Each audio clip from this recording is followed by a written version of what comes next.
Assalamualaikum warahmatullahi wabarakatuh. Waalaikumsalam warahmatullahi wabarakatuh. Sobat siwinumedia.com. Hari ini kita akan berbincang dengan KPU. Hadir bersama kita salah seorang komisioner KPU bidang teknis, divisi teknis ya, Kang Maman Sulaiman. Assalamualaikum Kang Maman. Waalaikumsalam warahmatullahi wabarakatuh. Ya. Kamu. Alhamdulillah Kang Maman. Ya, Kang Maman ini adalah yang membidangi teknis ya. Jadi hari ini KPU sudah mulai disibukkan dengan kegiatan penerimaan pengajuan bakal caleg dari parpol. Nah, kita ingin berbincang dengan KPU sejauh mana nih, bukan persiapan lagi ya, ini udah mulai ya, tahapan atau teknis yang dilakukan KPU dalam menerima pengajuan bakal caleg dari parpol nih. Gimana nih Kang Maman? Ya, baik. Kang Umo, terima kasih. Assalamualaikum warahmatullahi wabarakatuh. Waalaikumsalam warahmatullahi wabarakatuh. Perkenalkan, nama saya Maman Sulaiman, anggota KPU Kabupaten Kuningan, membidangi divisi teknis penyelenggaraan pemilu. Seperti yang tadi ditanyakan Kang Umo, sejauh mana ya terkait kesiapan KPU Kabupaten Kuningan dalam pengajuan bakal calon anggota DPRD Kabupaten. Alhamdulillah Kang Umo, KPU Kabupaten Kuningan siap ya, dan bahkan tahapan ini sedang dilaksanakan dari mulai tanggal 24 April sampai 30 April itu KPU Kabupaten Kuningan melakukan pengumuman pengajuan bakal calon anggota DPRD Kabupaten. Nah, selanjutnya tanggal 1 sampai dengan 14 Mei tahun 2023 itu pelaksanaan pengajuan bakal calon anggota DPRD oleh partai politik. Dan alhamdulillah tadi tanggal 8 Mei 2023 satu partai politik ya itu sudah mengajukan bakal calon ke KPU Kabupaten Kuningan ya. Nah, jadi alhamdulillah ya, acara tadi pagi berjalan dengan lancar dan pengajuan partai politik pun dengan status lengkap dan diterima. Kalau untuk ininya dari silon ya, dari masing-masing parpol ya. Nah betul, jadi Kang Umo terkait dengan pengajuan bakal calon anggota DPRD untuk pemilu 2024 ini, yaitu berbeda dengan pengajuan bakal calon di pemilu kemarin ya, 2019 ya. 2019. Nah, untuk pengajuan bakal calon saat ini ya, itu mengacu ke peraturan KPU ya nomor 10 tahun 2023 dan juga petunjuk teknis ya KPU RI nomor 352 tahun 2023. Nah, jadi saat ini partai politik ini dimudahkan ya. Yang dibawa oleh partai politik saat pengajuan bakal calon ke KPU Kabupaten itu pertama formulir B pengajuan parpol. Yang kedua formulir daftar bakal calon ya. Tentu yang ketiga surat keputusan persetujuan ya terkait pengajuan bakal calon dari pengurus ya DPP ya, tingkat pusat ya, pengurus parpol tingkat pusat. Nah, jadi hanya 3 item ini yang dibawa ke KPU. Jadi berbeda dengan dulu itu semua berkas, hardcopy ya, seabrek ya. Kalau sekarang hanya satu map ya, tipis sekali. Karena sudah disilon ya. Karena kelengkapan ya, persyaratan dokumen syarat calon itu sudah diunggah melalui Silon, aplikasi Silon ya, sistem informasi pencalonan. Langsung oleh parpol ya. Jadi dalam peraturan KPU memang berkas tersebut disampaikan ke KPU dengan cara diunggah melalui silon. Oke. Jadi KPU sendiri sangat dimudahkan, tinggal melihat semua dokumen syarat calon itu di aplikasi silon KPU. Oke. Kalau syarat-syaratnya apa aja sih, Kang Maman? Nah, syarat-syaratnya gini, Kamu. Pertama, tentu si bakal calon ini sudah memenuhi kriteria usia ya, 21 tahun ya. Sekurang-kurangnya 21 tahun sejak ditetapkannya sebagai DCT ya. Sejak ditetapkannya DCT. Nah, kemudian memiliki KTP elektronik, kemudian membuat surat pernyataan ya dengan formulir BB itu dalam silon yang nanti diunduh, kemudian di print out, ditandatangan oleh bakal calon. Kemudian melampirkan surat keterangan dari pengadilan negeri bahwa yang bersangkutan tidak pernah dipidana. Nah, kemudian harus melampirkan surat keterangan sehat jasmani, sehat rohani, dan bebas dari obat-obat terlarang ya, nafza, narkotika ya, yang dikeluarkan oleh rumah sakit pemerintah. Atau kalau surat keterangan narkotika yang dikeluarkan oleh badan ya yang membidangi BNN. Kemudian juga harus melampirkan surat keterangan terdaftar sebagai pemilih. Nah, untuk bakal calon bisa memintanya ya ke PPS setempat atau langsung ke KPU Kabupaten, atau juga bisa dengan cara cek DPT online ya, kemudian setelah keluar nama tersebut di screenshot yang kemudian bisa dilampirkan dalam dokumen persyaratan. Selanjutnya juga harus melampirkan kartu anggota parpol. Dan terakhir tentu pas foto. Itu. Berarti hari ini baru satu parpol ya yang betul, satu parpol. PKS ya. PKS. Nah, kan ada ketentuan tuh 30% perwakilan perempuan ya, keterwakilan perempuan ya. Betul.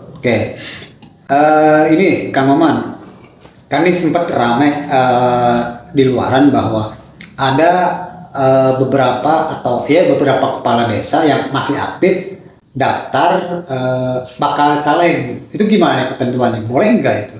Ya. Terkait dengan kepala desa aktif yang memang ingin mencalonkan dalam pencalonan anggota DPRD untuk pemilu 2024 ini, ya tentunya pertama yang bersangkutan harus mengundurkan diri dari kepala desa. Ya, dari jabatannya ya, tentu dari kepala desa, perangkat desa, atau badan permusyawaratan desa. Itu harus mengundurkan diri, Pak Romo. Ketika mencalonkan atau setelah DCT? Ketika mengajukan. Menjadi bagian lampiran saat mengajukan bakal calon, sebagai bakal calon. Yang kemudian surat pengunduran dirinya, itu ada tanda terima, tanda terima dari atasan langsung terkait pengunduran dirinya itu. Nah itu ya.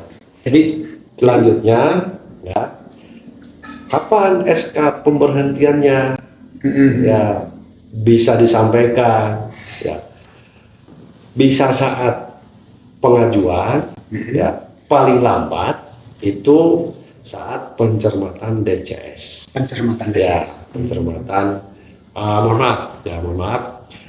Saat pencermatan DCT. DCT ya. Tanggal 3 Oktober. 3 Oktober masih lama ya? Tanggal 3 Oktober itu paling lambat kepala desa aktif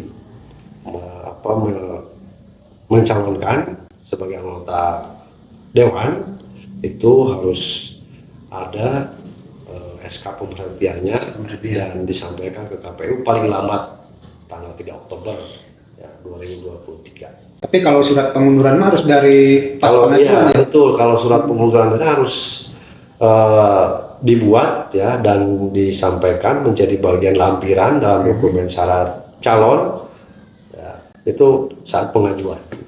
Artinya ketika sudah mengajukan pengunduran diri tidak aktif lagi dong aparat desa atau apa Ya kepala desa? itu soal mekanisme di internal satuan kerjanya ya. Iya, Kalau iya. soal itu kalau kita KPU akan melihat ya kelengkapan dokumen syarat calon.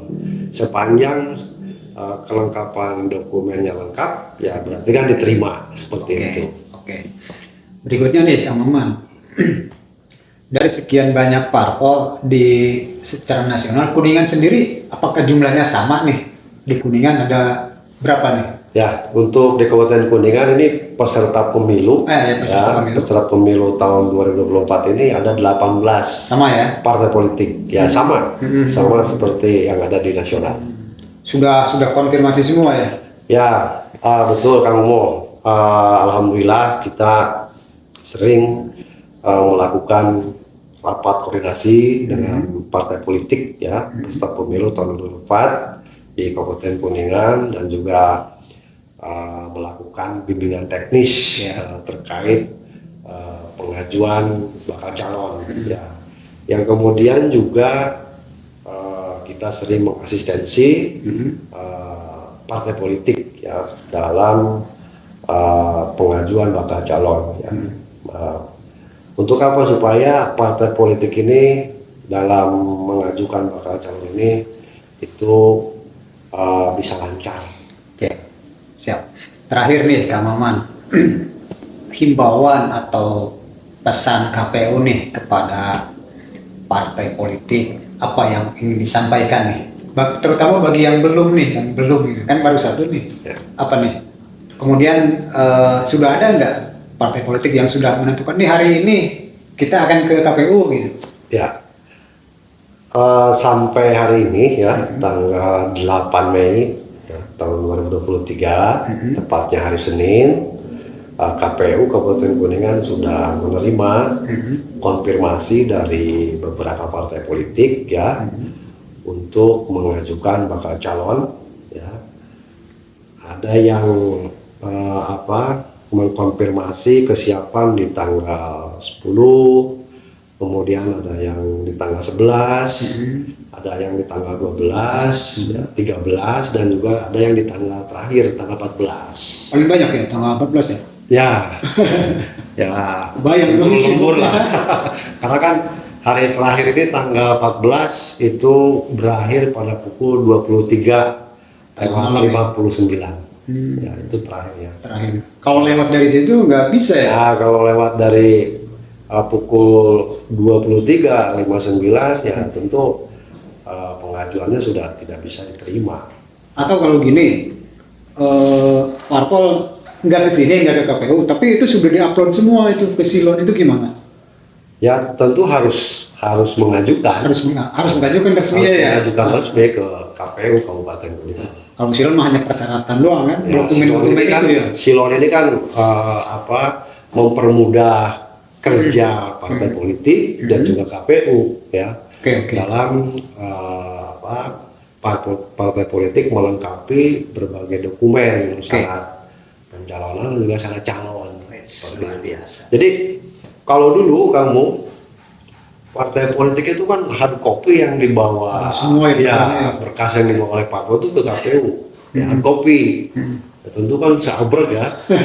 Nah kalau sekarang kamu itu hanya 3 dokumen kamu. Dipermudah ya? Ya sangat mudah. Pertama formulir B pengajuan parpol, kedua formulir B daftar bakal calon, ketiga SK persetujuan pengurus partai politik tingkat pusat. Iya. Jadi bisa satu map itu dan sangat tipis. Itulah kecanggihan teknologi ya sekarang ya. Ya tentu walaupun di persyaratan harus menyampaikan dokumen syarat calon ya dengan sangat banyak sekali, tapi kan dalam peraturan disampaikan dengan diunggah melalui Silon. Oke. seperti itu. Kang Maman, terakhir nih. Ya. Umpamanya yang mudah-mudahan nggak ada ya. Umpamanya nih di tengah perjalanan sebelum DCT atau sebelum DCS, sebelum DCT lah, tiba-tiba ada yang mengundurkan diri, kecuali dalam hal tertentu lah. Itu gimana Kang Maman? Ya, dalam peraturan KPU nomor 10 tahun 2023 dan juga dalam petunjuk teknis ya nomor 352 tahun 2023 dalam hal bakal calon ya anggota DPR kabupaten yang sudah diajukan, kemudian ada yang mengundurkan diri Iya. ataupun karena berhalangan tetap, itu bisa diganti, Bisa diganti ya? ya, atau dilakukan penggantian ya oleh partai politik. Nah, tentunya penggantian ini juga harus ada persetujuan dari pengurus atau pimpinan partai politik tingkat pusat. Ya, jadi walaupun boleh, tapi harus ada persetujuan dari pimpinan partai politik tingkat pusat. Oke. Yang penting sebelum DCT ya. Nah, itu dalam penggantian ini itu ada 3 termin. Pertama di saat pengajuan perbaikan dokumen persyaratan calon itu, kemudian saat pencermatan DCS, yang ketiga pada saat pencermatan DCT. Ya, jadi ketika ada bakal calon yang memang dengan kasuisis tadi ya mengundurkan diri atau berhalangan tetap, ya itu bisa dilakukan penggantian. Oke, terima kasih nih Kang Maman. Obrolan singkat ini lumayan sih ini untuk pencerahan ya kepada Sobat Ciwidey, pada masyarakat. Siap. Bahwa memang sampai hari ini sejak tanggal 1 Mei ya 1 Mei. hingga 14 Mei, KPU sedang sibuk-sibuknya nih, sedang punya hajat menerima pengajuan bakal calon anggota DPRD Kabupaten Kuningan. Berarti serentak kan se-Indonesia? Serentak, ya. Kalau provinsi ke provinsi, kalau pusat ke DPP KPU RI, sorry. Oke, Kang Maman. Terima kasih nih Kang Maman atas waktunya. Mudah-mudahan KPU diberikan kelancaran kegiatan ini, terutama yang punya hajat nih Kang Maman, selaku divisi teknis KPU Kabupaten Kuningan. Semoga selalu diberikan kesehatan. Amin. Terima kasih Kang Maman. Dan Sobat Ciwidey, itulah perbincangan kita dengan Kang Maman Sulaiman. Beliau adalah Komisioner KPU Divisi Teknis KPU Kabupaten Kuningan. Untuk selanjutnya nanti kita akan ada lanjutan obrolan dengan komisioner yang lain atau mungkin dengan Kang Maman lagi nanti. Siap. Setelah perkembangan tahapan pengajuan bakal calon DPRD Kabupaten Kuningan. Ya, karena ini panjang kan. Karena masih panjang ya. Ini panjang. Oke. Sampai dengan nanti ada penetapan CT tanggal 3 November 2023. Siap. Kemudian nanti pengumumannya tanggal 4 November. Pengumuman tanggal 4 November ya. Tahun 2023. Oke, siap. Nah, kemudian nanti dilanjut ke tahapan kampanye. Ya. Kampanye tanggal 28 November. Siap. Tahun 2023. Selama 75 hari. 75 hari ya? Ya, kampanye untuk pemilu 2024 ini 75 hari dari tanggal 28 November 2023 sampai 10 Februari tahun 2024. Oke. Nah, itu. Terima kasih Kang Maman. Siap. Ya, itulah Sobat Ciwideymedia.com, obrolan singkat bersama Kang Maman, Komisioner KPU Kabupaten Kuningan. Sampai jumpa nanti di podcast berikutnya. Terima kasih Kang Maman. Siap, terima kasih. Ya. Assalamualaikum warahmatullahi wabarakatuh. Waalaikumsalam warahmatullahi wabarakatuh.